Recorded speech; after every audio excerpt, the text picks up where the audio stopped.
E você se define hoje como um cara de extrema esquerda. Muita gente se arrepia. Extrema esquerda, então o que é? Ele é um guerrilheiro, é um radical. O que é extrema esquerda? Você sempre foi de esquerda para depois virar extrema esquerda? Conta essa história para a gente. Não, eu sou de extrema esquerda porque houve um ataque tão covarde às ideias de esquerda que a gente, então eu vou lá para o meu extremo. Se vocês estão achando que a minha razoabilidade não é suficiente, eu vou lá para o meu extremo. Eu diria que a extrema esquerda é defender o equilíbrio entre o bem comum e o bem particular. Ser de esquerda, no fundo, é considerar que há certos bens da humanidade que são inevitavelmente coletivos. O saber, por exemplo.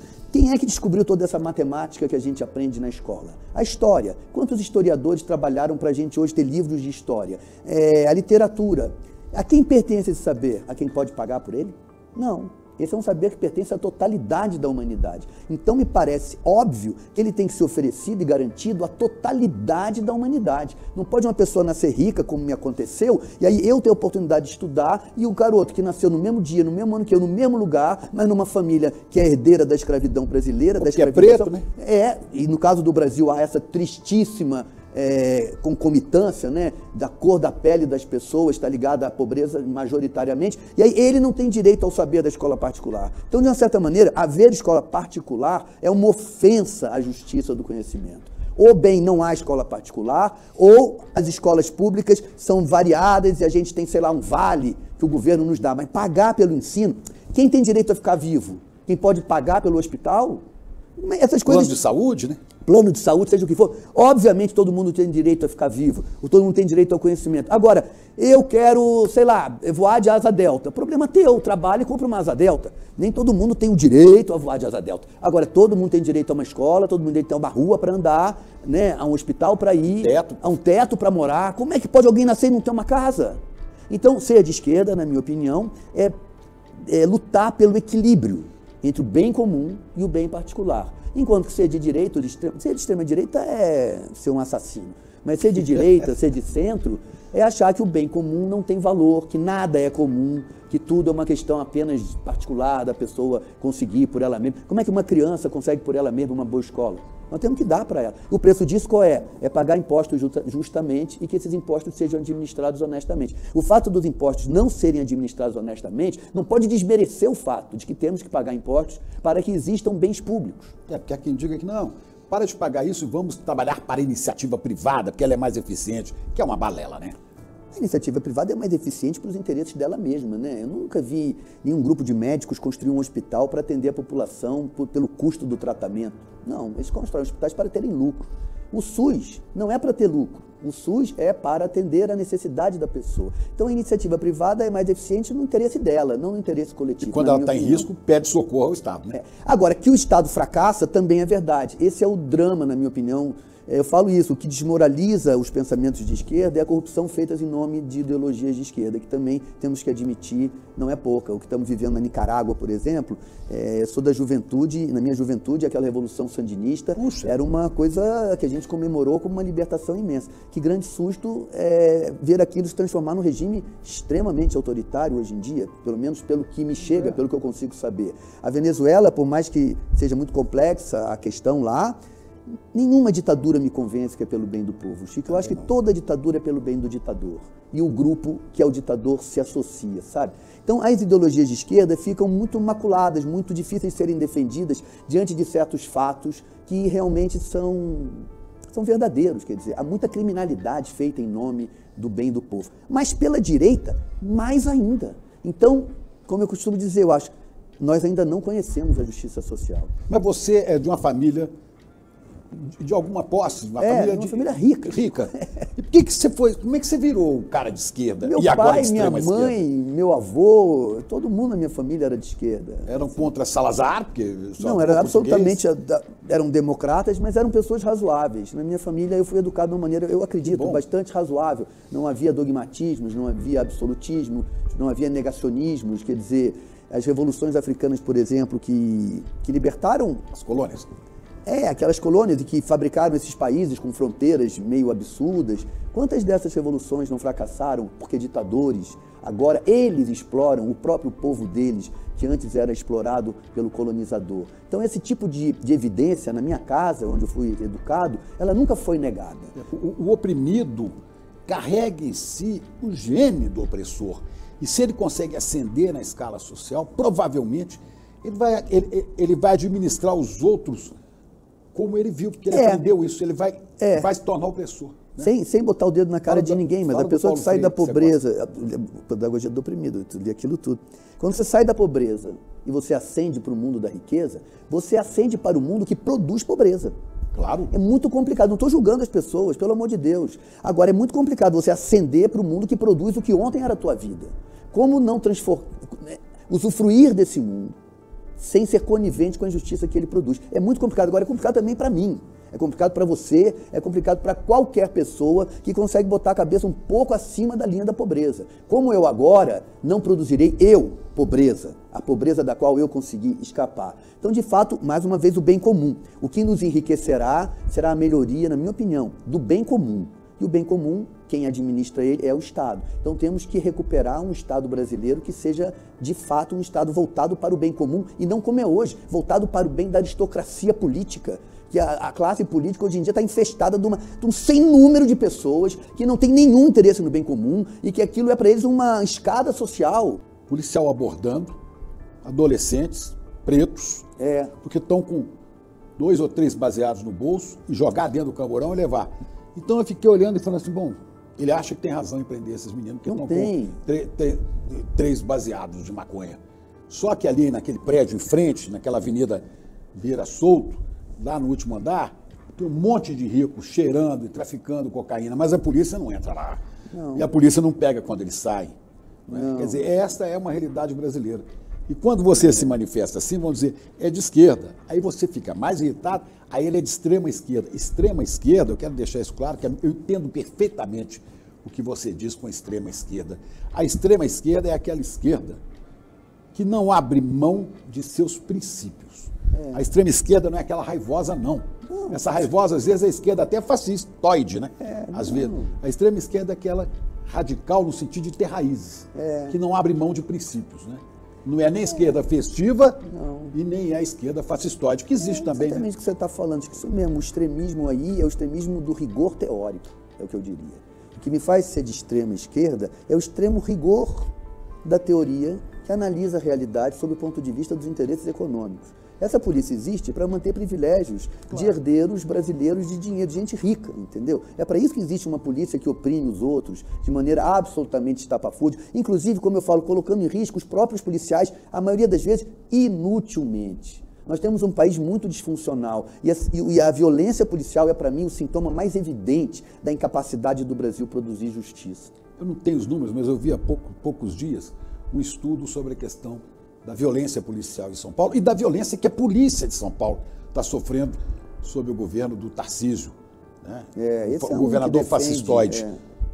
A polícia de São Paulo teve um aumento enorme no número de suicídios e de problemas psiquiátricos. Quer dizer, o próprio policial, né, não consegue conviver, né, com a situação em que... É porque é um absurdo existencial. O policial, no seu íntimo, sabe que ele não está defendendo interesses da comunidade até de onde ele veio. Ele está se transformando num agressor da sua própria biografia. Deve ser muito desestabilizador. A Polícia Rodoviária Federal, no tempo do Messias Bolsonaro, matou um homem dentro com aquele negócio de... Aquilo foi treinado pela Polícia Rodoviária Federal. Quer dizer, que polícia... Uma câmara de gás? Uma câmara de gás, é um negócio assim...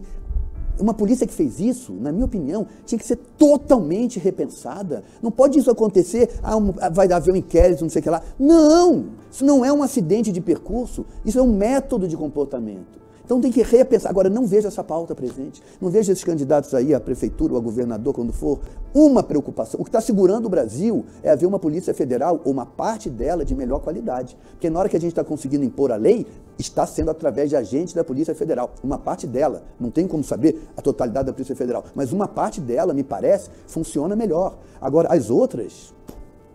E eu faço questão de tirar a culpa do soldado mesmo, porque eu acho que é um problema estrutural. Se você condena apenas o soldado que se absolve a estrutura. Parece que aquele soldado não é aquele soldado. Ele não está fazendo o que não é para ele fazer, ele está fazendo o que ele acha que esperam que ele faça para ele subir na hierarquia. Como é que a gente pega um homem desse para uma função tão capital e dá para ele 6 meses de curso? Ele tinha que fazer 4 anos de universidade.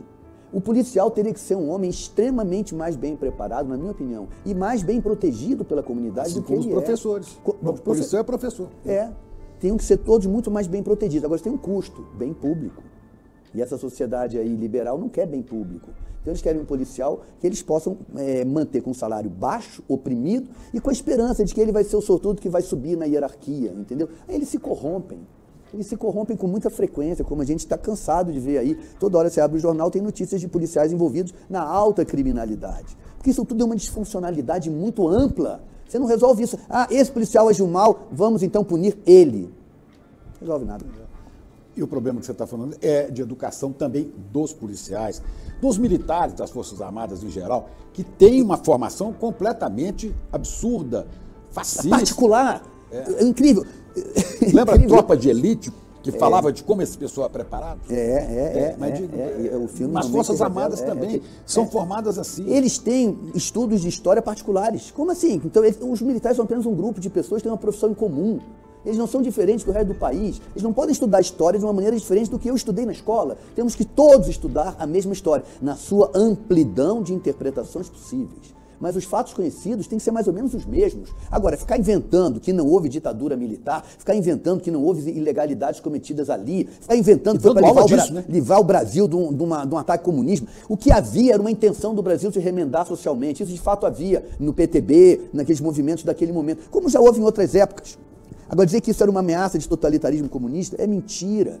Isso é dito nas academias do Exército. E eles saem de lá achando que têm o direito, e até alguns se iludem, o dever de defender o país de si mesmo. Não tem. O país não é o país que eles querem que seja. O país é o país que o país vier a ser. Eles são apenas uma categoria profissional como outra qualquer. Você tem que baixar a violência. Esse nível de violência é insuportável. E ele não diminui a criminalidade, pelo contrário, porque ele é um falso combate à criminalidade. Então a criminalidade, desde que eu nasci no Brasil, cada vez tem mais violência policial e tem mais criminalidade. Porque a verdadeira causa da criminalidade é a injustiça social, não é... Enorme desigualdade. É a falta de oportunidade, o ceticismo, a desesperança.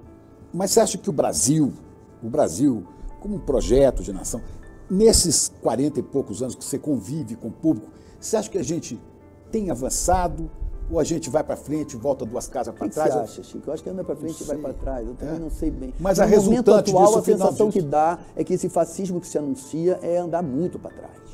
Inclusive que se anuncia na pobreza. Já estivemos em momentos melhores, Sérgio? Eu acho que quando acabou ali a ditadura, havia uma esperança, assim como antes da ditadura, no governo JK, que eu não vivi, mas pelo que li, pelo que me contaram, havia ali um movimento mais positivo.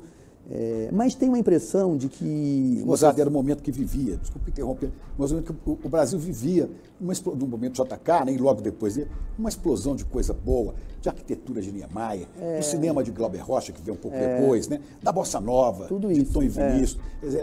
Era um país, né, que se modernizava, e que era feliz. Né? O JK era um sorriso. Depois, né? o governo Fernando Henrique, independentemente... Seu primo?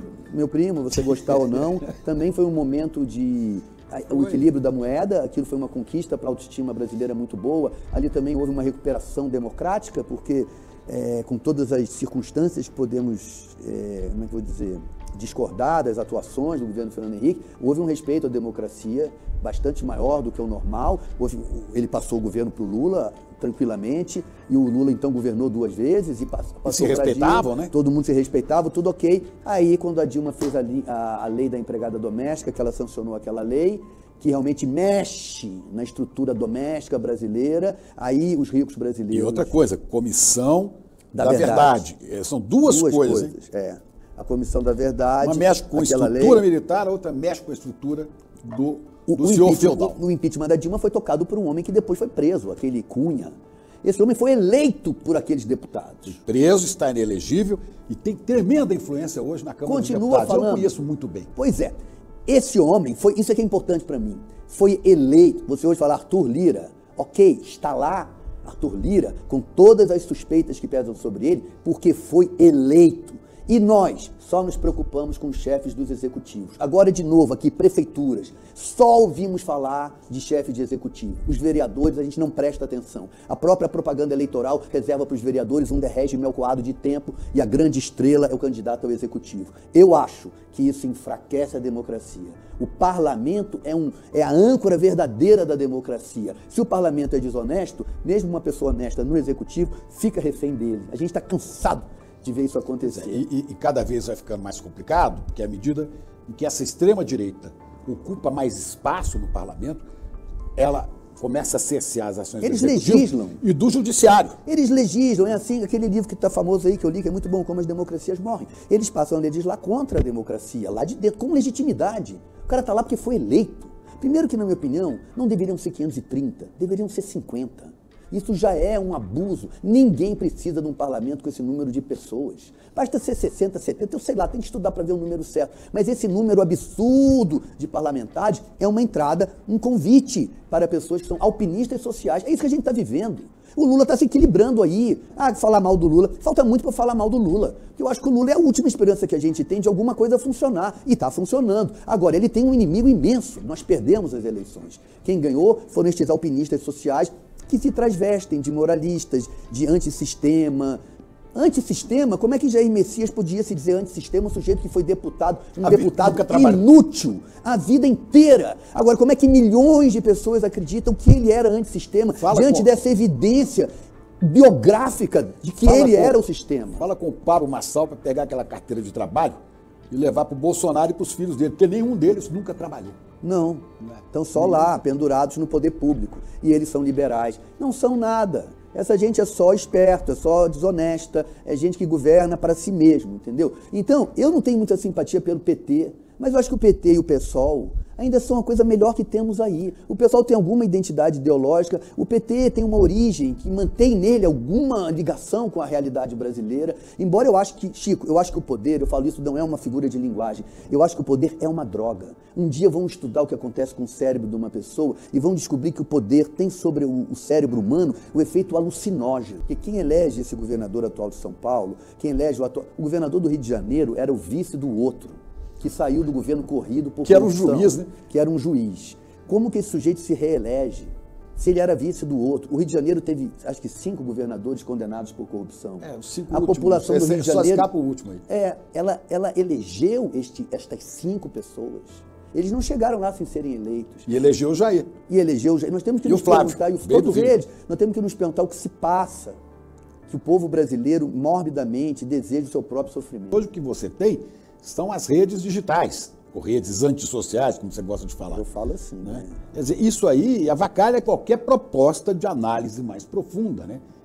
Nós não teríamos como ter essa conversa que estamos tendo aqui, em que você melhora o que eu digo, eu melhoro o que você diz, a gente procura junto uma palavra que seja o acordo. Isso é uma coisa sutil, sabe, Chico? Isso é um diálogo Isso é um diálogo de duas pessoas que estão aqui, se pegam, entendeu? Que se tocam, que se veem na cara. E que se amam, né? Que estão aqui afetivamente, que podem concordar, discordar, se aproximar, se distanciar. Mas na rede social, apenas escrevendo, respondendo coisas, sem esse calor do contato físico, eu acho impossível aquilo lá produzir um entendimento sofisticado. Aquilo é uma máquina de explosão de opiniões individuais. A internet é uma mera explosão de coisas que são gritadas para você. Dificilmente uma pessoa muda de opinião lendo alguma coisa sem ter essa conversa aqui, sem ter essa interação. Eu acho que nós temos que recuperar o convívio presencial. Nós temos que recuperar as universidades. Eu sinto muita falta. Eu brigo muito com as pessoas que me mandam aqui. Ao longo do dia, com os grupos de WhatsApp e tal, eu recebo mais de 1.500 mensagens por dia. Meu Deus. Evidente que eu não dou conta de ler isso. Não. Então eu falo, quer falar comigo? Liga para mim. Porque eu vou atender o telefone como eu atendi em casa, quando não existia celular. Se eu não puder atender, eu vou saber que você ligou e eu vou retornar.